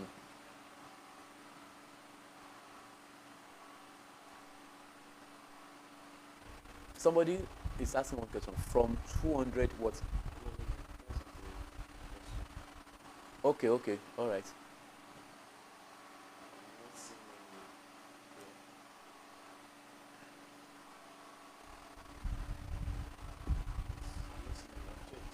Okay, no question. Now, please, I will just rush through the second past question. I will just rush through it. Now, I will tell you the answers so that you can also use it to practice after now. Now, this one is 2021, 2022. Now, some of the questions here are in form of objective questions.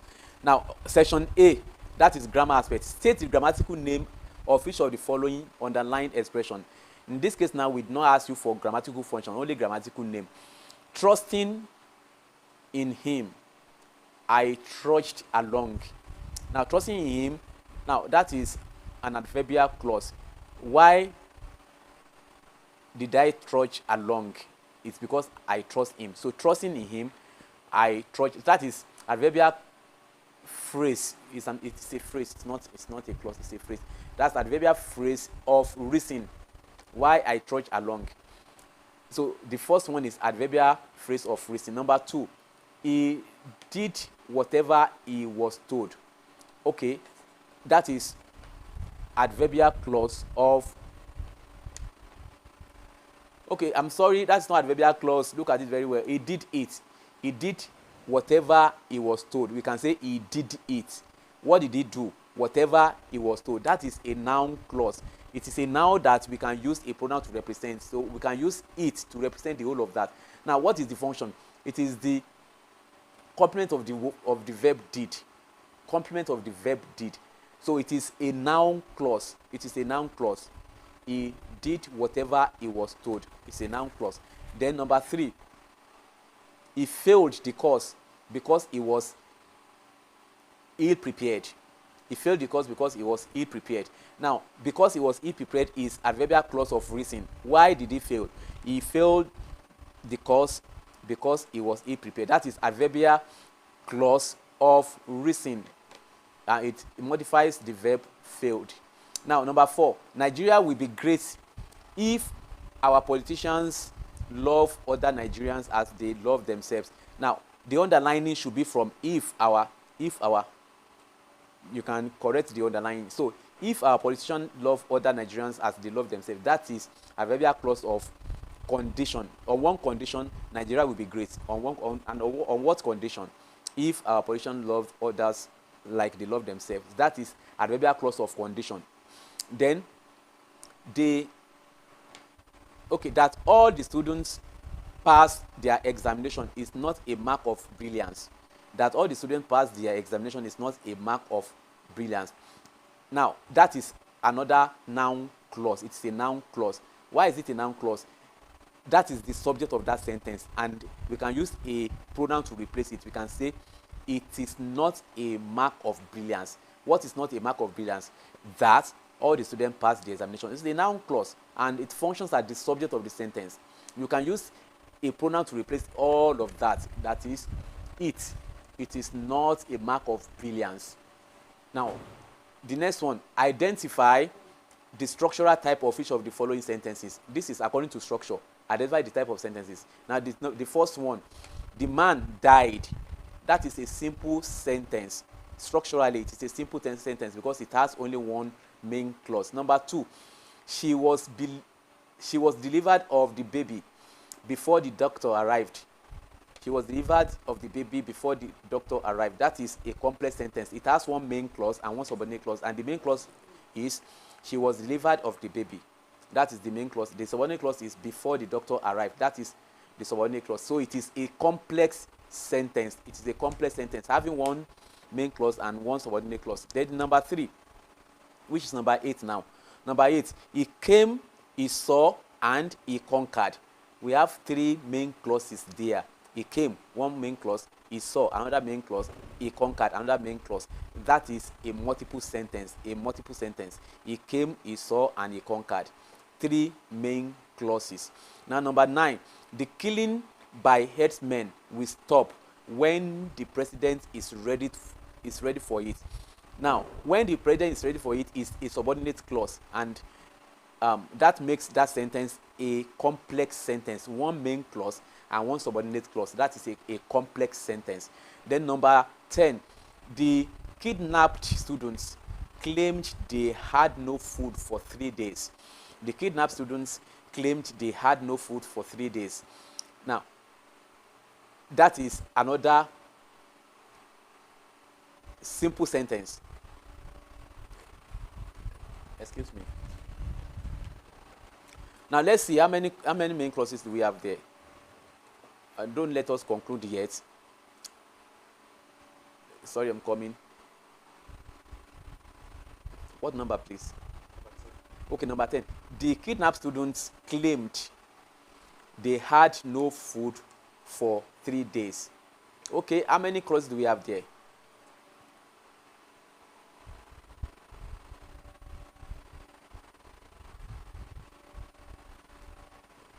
All right, we have one main clause and one subordinate clause. But the major thing here is that the subordinator has been removed. That is the subordinating conjunction, which is that.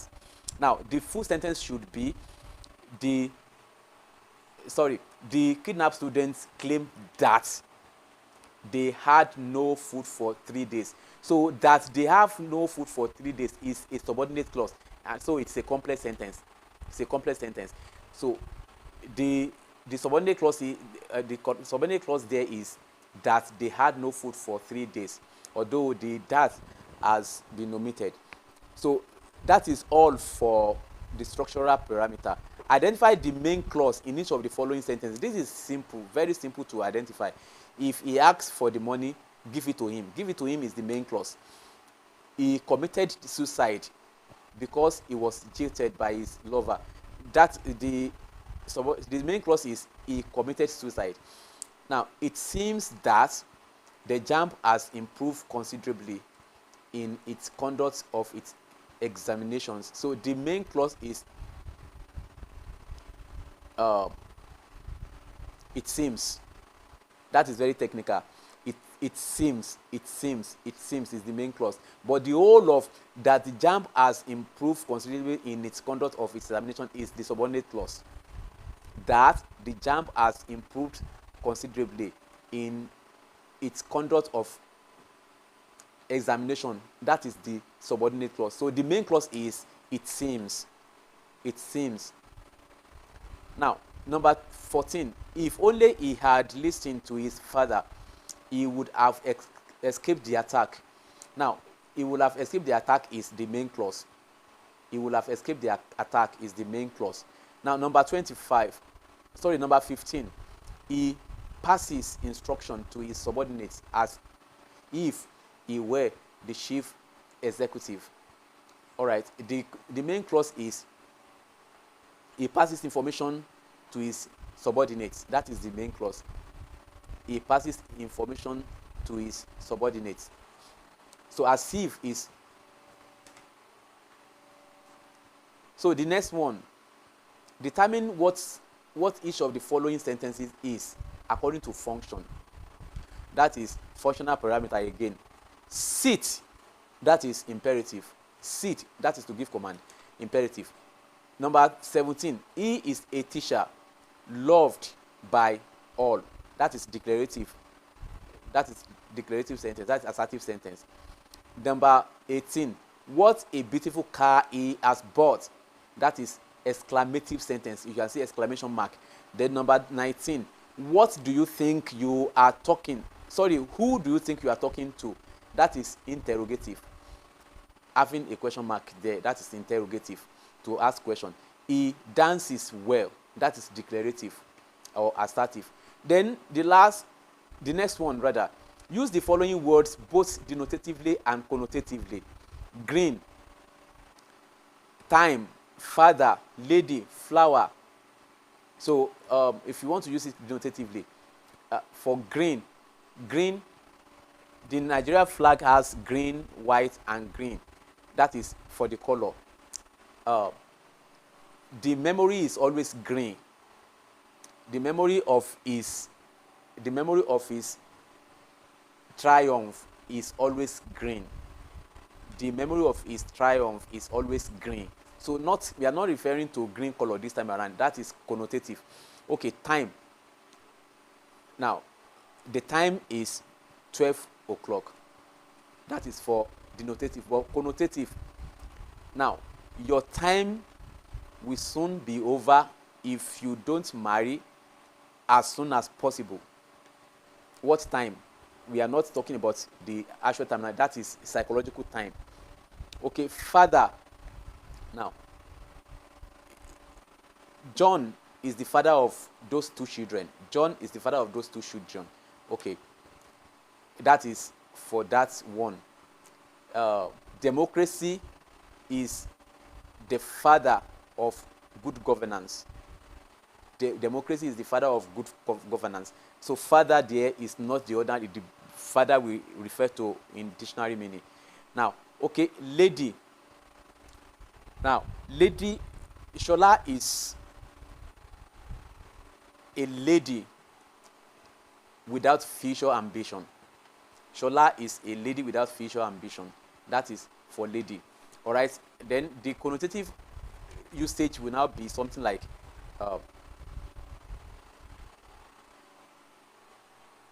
the man is the lady of the house. The man is the lady of the house. You see, that is having connotative meaning. Then you have to think about it. Why is he the lady of the house? He's a man now. Why is he the lady of the house? So, okay, that is connotative meaning. I will stop there for now because the next one is essay writing. I've told you almost everything I need to tell you on essay writing. Choose a topic that you know you can write something better on. Write your ideas down before you begin writing the essay. And that is all. Let me see if I can entertain just few questions and we close the class. 47, where's 47?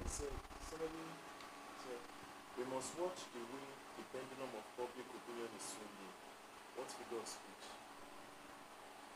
We must watch the way. The pendulum of public opinion is swinging. That is metaphor. That is metaphor.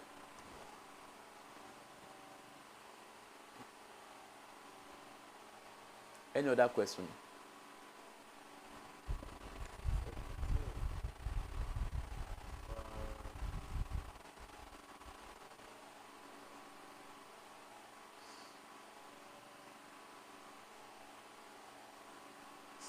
The grammar, connotation, application aspect is like I'm not sure I get that. Connotation. So somebody is asking, can multiple sentences also be called compound sentence? Okay, for that question, somebody asks, can multiple sentence also refer to as compound sentence? Now, it's an argument, but we cannot have two different names to explain a concept. Now, we have to classify it. If it has two main clauses in a structure, that is compound sentence.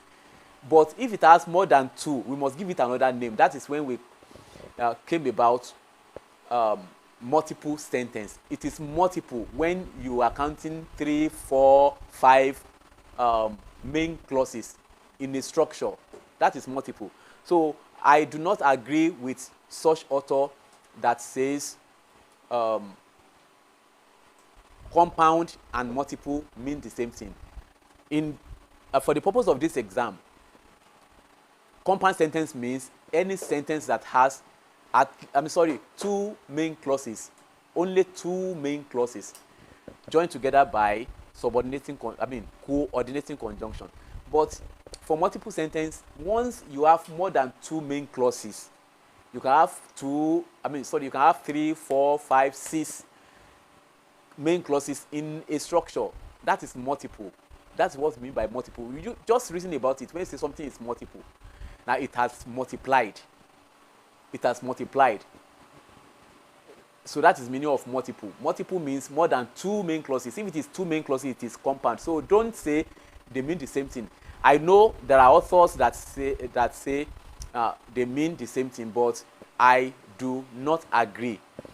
Compound, two main clauses. Multiple, it has multiplied. It has multiplied. It is more than two. We have like 3, like 4, like 5.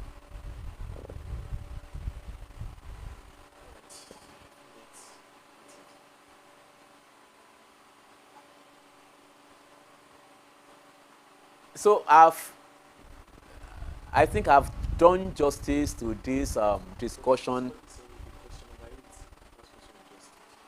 Question number 8 in the. Okay, question number 8 is he came, he saw, and he conquered. That's why I said that's multiple sentence. We have 3 clauses.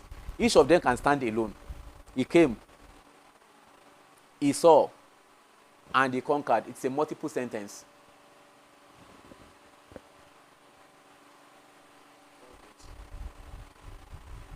All right, thank you. I wish you good success in your exams, and I wish you come out in flying colors. Make sure you study more. For those of you that are writing your exam on Saturday, you still have time to go through the literature text, Merchant of Perfidy. Make sure you take note of those things I have called your attention to, the themes, the storyline, how does it reflect what's happening in the society, and then the characters in the drama, you should be able to mention some of them and say what way they have contributed to the storyline and so on. So make sure you are able to make reference to the book, to the story when you are answering the question. That is what will make us know that you actually read the book. So if you have little time to go through all the notes in the class, and if you have time to come back to this discussion too, you can get one or two things again in addition to what you have learned today. So thank you very much. Once again, I wish you good success. Good night. Thank you, Christian.